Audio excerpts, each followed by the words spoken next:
Hello दोस्तों, आप लोग के बहुत ज्यादा कमेंट आवेला कि अपन घर देखावा। आज ले कबो देखैले नहीं खा, पूरा घर घुमैले नहीं खा। तो ये वीडियो में आप सबके हम अपन पूरा घर देखावे वाला बानी और पूरा घर के होम टूर करावे वाला बानी। तो देखिए ये हमारे घर के आगे के सीन हो जौन की अबे कुछ काम भइल बा और कुछ बाकी बावे। और ये हमारा घर के मेन गेट हवे। और ये एगो भैंस भी है, भैंस के संग पाड़ा बा, ओकर बच्चा है, भैंस भी है। यही में खाले सन, फिलहाल दिन में यही में रहले सन। और ए बेर दवाई के दिन आ गइल बा और पूरा ई करकट बा। ए बेर थोड़ा अब गर्मी भी होता है तो ये लोग खातिर अब पंखा के व्यवस्था हुई। तो ये हमारा भैंस के रहे वाला नाद वगैरह बा और यही में खाले हमारे भैंस दिन में। और देखिए ये हमारे मेन गेट खोलता नहीं और एमे बाड़ी सब बकरी। ये जे कल बा, ये जे कल बा, नल बा और वही चावना बा। यही जना हालत वाला आदमी। और हई बा इजा रात के समय में भैंस बांधले हो, पंखा चल रहा गर्मी के दिन में भैंस खातिर। इजा तो फिलहाल लागल बा, लेकिन जहाँ खाले ओजा नहीं खे लागल। और हई सब सिस्टम बा और बाइक बा, कल बा, लेदी काटे वाला कल ह, साइकिल बा, कुर्सी। और यही जा हमारा घर खाना भी बनेला यही जा। ठीक बा। हई हवे हमारा घर के ओसारा। हई अगिला घर के ओसारा ह। देखिए हई घर में हई ढला गइल बा, सिलाब के संग ही ढलाइल। एकर नाम भूल पड़ गइल बा, पता ना जी का हवे।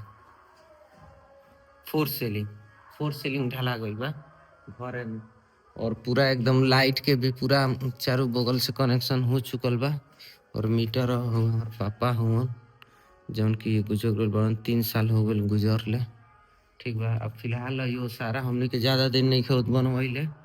और वजह से यो सारा बनावे खातिर है करकट के हटा के तब खाली भइल, तब वो सारा बनल।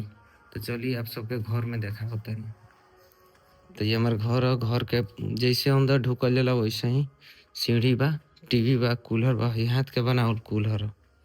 और ये हमारे स्टैंड है, वीडियो वीडियो शूट होला।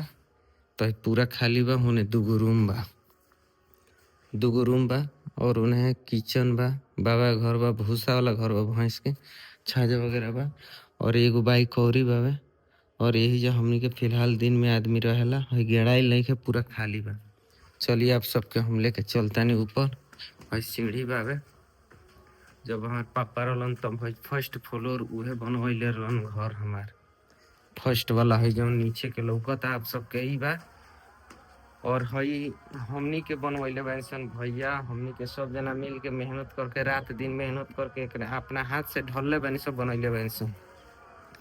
और हई देखी हई बारिश के दिन में जैसे कि हई अबे ऊपर ना बन रहे, तो बारिश के दिन में होला नु कि एगो करकट एजा रहेला, एगो सीढ़ी पर रहेला, जब बारिश आई तो बारिश के पानी अंदर ना जाई, तो वही खातिर रखले रहनी सन। तो जब हई बनल तो तूर के एकरा के हटावल गई। तो लेके चलते नहीं करके अंदर आप सबके देखा होता नहीं। तो देखिए एमे को गो रूम बा, एमे 4 गो रूम बा। आप लोग के देखा होता नहीं है से 4 गो रूम बा। अबे देवाल चलल नहीं थे, देवाल भी चली। और एने देखिए पीछे करकट बा, यही में भूसा वाला घर बा, ये स्टारा जगह बा, बाबा घर बा, किचन बा, सब एने बा। और केरा हो, केरा के भगवान होने लास्ट में है, सीधा घर के सीधा हमार हो। और हई लकड़ी धइल बा और हई बालू गिरल बा, बालू गिरल बा, ईंटा गिरल बा। एकरा के काम लगावत बा अबे कुछ दिन में, जस्ट अबे कुछ दिन में काम लागे वाला बा। तो एगो दूगो तीन गो 4 गो रूम बा, एगो सारा बा। और पूरा लाइट के कनेक्शन मतलब कि दिया गइल बा।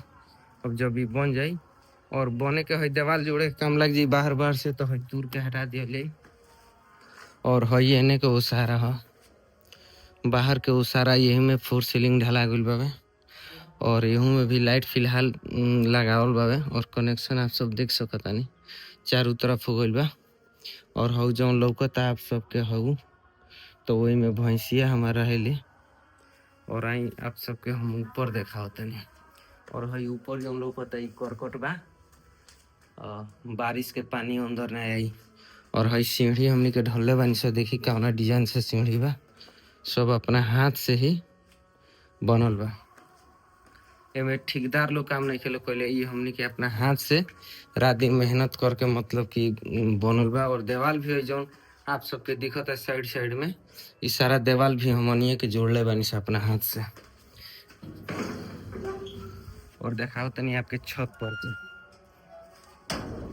देखी भाई आगे के सिस्टम हो सोलर बा और हई करकट रखल बा और हई चाली तो वो बेरा कह जाओ बेरा घर उर बनत रहे। देखी केंगा दिखता है आगे से और हई पेड़ बावे बोमा उमा कूद के चलिए से पेड़ के सहारा से।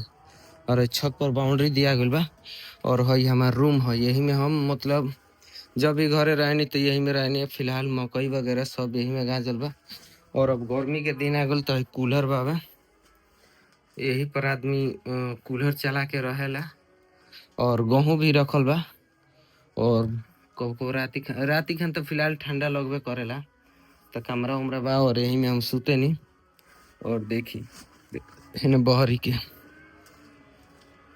बाहर हो इतना समझी जे इतना जगह नीचे भी बा ऊपर भी बा और गेहूं पसारल बा ए पर गोहरा पथाइल बा। तो आप सबके तो हम देखा देनी कि हमरा मतलब वो सारा कहाँ बा रूम कहाँ बा घर कहाँ बा किचन कहाँ बा। अबे बाथरूम नहीं है बनल बाथरूम के सिस्टम भी सोचल गइल बा अबे बनल नहीं के बन जाई तो वो आप सबके टोटल मतलब कि जब काम लग जाई तो वो आप सबके देखाए और वीडियो आप सबके अच्छा लागल हो तो थोड़ा सपोर्ट जरूर करे अपना भाई की।